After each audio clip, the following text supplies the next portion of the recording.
გამარჯობა, დღევანდელ ვიდეოში წარმოვიდგენ წიგნებს, რომლებიც წავიკითხე 2025 წლის შემოდგომაზე. პირველი რომანი გახლავთ კეთი მაკფეილის ორეული, პატარა საშინელებათა ჟანრის რომანი, საკმაოდ დაძაბული. შემდეგი წიგნი გახლავთ ია კარგარეთელის სხვა უდაბნო საიდუმლო, ვისაც გიყვართ რომანტიკული ჟანრის ფილმები და წიგნები, შეგიძლიათ ეს წიგნი წაიკითხოთ. შემდეგი გახლავთ უკვე ჯეიმს აშნერის ლაბირინთში მორბენალი და მისი გაგრძელება ცეცხლით გამოცნა, საკმაოდ საინტერესო დაძაბული და ჩამწრევი რომანები გახლავთ ისინი, მთავარ პერსონაჟებს უწევთ გაქცევა, გადარჩენა, საიდუმლოების ამოხსნა და ასე შემდეგ. შემდეგი გახლავთ უკვე კირაკასის ტრილოგია, შერჩევა, ელიტა და ერთადერთი. დღევანდელი ამერიკის ტერიტორიაზე წარმოიქმნა ახალი სახელმწიფო ილია, რომლის სათავეში ჩადგა მეფე, საზოგადოება კი დაიყო კასტებად და ეს ყველაფერი არის მოკლედ ამ სამ წიგნში აღწერილი. შემდეგი გახლავთ უკვე ერნესტ ჰემინგუეის განუყრელი დღესასწაული, მისი უკანასკნელი და ამავდროულად ავტობიოგრაფიული ნაწარმოები და აგრეთვე არის მოთხრობები, ეს თავად ავტორი გახლავთ და ჩვენ შევხვდებით ბევრ ცნობილ პიროვნებას, ცნობილ ადამიანს, მათ შორის ფრენკ სკოტ ფიცჯერალდს და გავიგებთ თუ როგორი უცნაური ადამიანი ყოფილა იგი რეალურ ცხოვრებაში და დარწმუნებული ვარ ბევრსაც იხალისებს კითხველი. და ავტორი მოგვითხრობს თავისი ახალგაზრდობის წლებს, როდესაც ჯერ კიდევ არ იყო ცნობილი და შემოსავლიანი ავტორი. შემდეგ გახლავთ უკვე ფრანგი ავტორის ვიქტორ ჰიუგოს პარიზის ღვთისმშობლის ტაძარი. მე ეს წიგნი იმიტომ მომეწორა, რომ არ ყავდა არც ერთი საღად მოაზროვნე და დადებითი პერსონაჟი.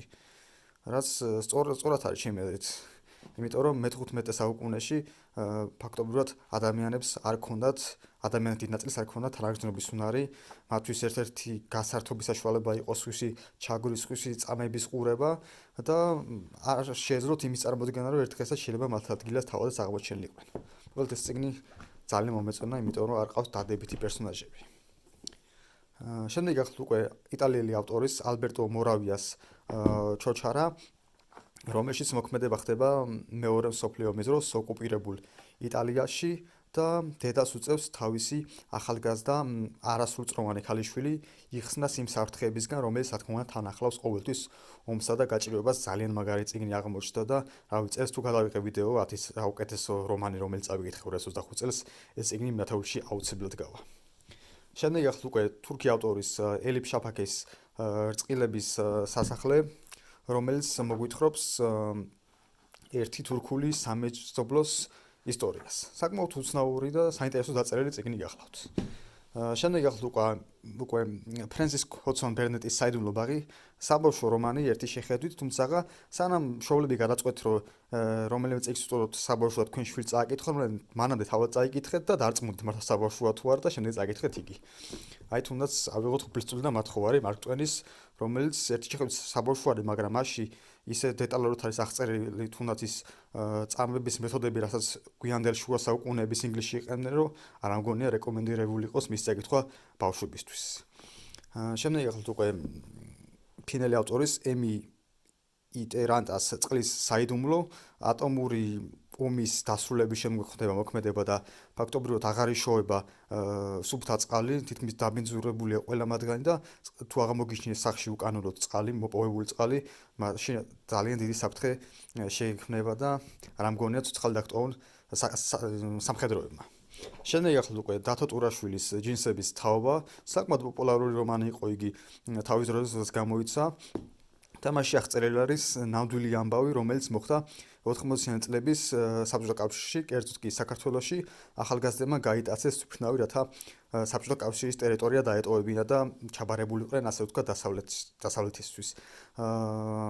მაგრამ მსგავსი შემთხვევა მანამდეც მომხდარა და საბჭოთა ხელისუფლება ამისთვის მზად იყო და რა თქმა უნდა ისინი არ გაუშვეს ქვეყნიდან და საბოლოოდ დახვრიტეს ეს ახალგაზრდები. მათ შორის დახვრიტეს ერთ-ერთი უდანაშაული ადამიანი, 33 წლის მღვდელი თემურ ჩიხლაძე, რომელიც არ ყოფილა თვითმფრინავში, თუმცა იყო ამ ახალგაზრდების მოძღვარი. და მაშინდელ საპატრიარქოს და ეკლესიას ხმაც არ ამოუღია, რათა იგი შეეწყალებინა და საბოლოოდ შევარდნაძემ გასცა მათი დახვრიტის ბრძანება, რათა თავისი ზემდგომებისთვის, მოსკოვისთვის ეს იამოვნებინა. ხოლო ბოლო წიგნი გახლავთ, მეფე კონგი არა, ეს მეფე კონგი წლების წინ წავიკითხე.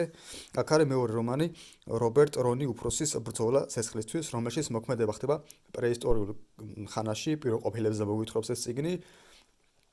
და აღწერილია ის საფრთხეები, რაც მაშინდელ ყოფაში ადამიანის ყოველდღიურობას ახდა თან ეს იქნებოდა სიცივე, შიმშილი, სხვა ატომის წარმომადგენელი, ცხოველები, ამინდი და ასე შემდეგ. თვითონ ავტორზე ბევრი ვერაფერი ვერ მოვიძია ინტერნეტში, არ ვიცი სადაური არის, რომელ წლებში ცხოვრობდა და მოღვაწეობდა, კიდევ რა აქვს დაწერილი და ასე შემდეგ. ქართულად საერთოდ არაფერი იძებნება და ინგლისურად ძალიან მწირია ეს ინფორმაცია. საბოლოოდ ესე დასრულდა დღევანდელი ვიდეო.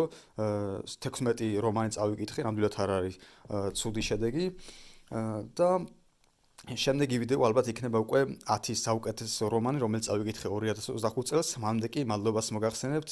წეროვანდელი მიზანი შესრულებულია, 500 გამომწერს გადავწვდით და შემდეგი მიზანი ალბათ იქნება 800 ან 1000 გამომწერი, არც ერთზე არ ვიტყოდი უარს. მოკლედ, გამოიწერეთ არხი, მოეწონეთ ვიდეო და შევხვდებით უახლოეს ხანებში. კარგად ბრძანდებოდეთ.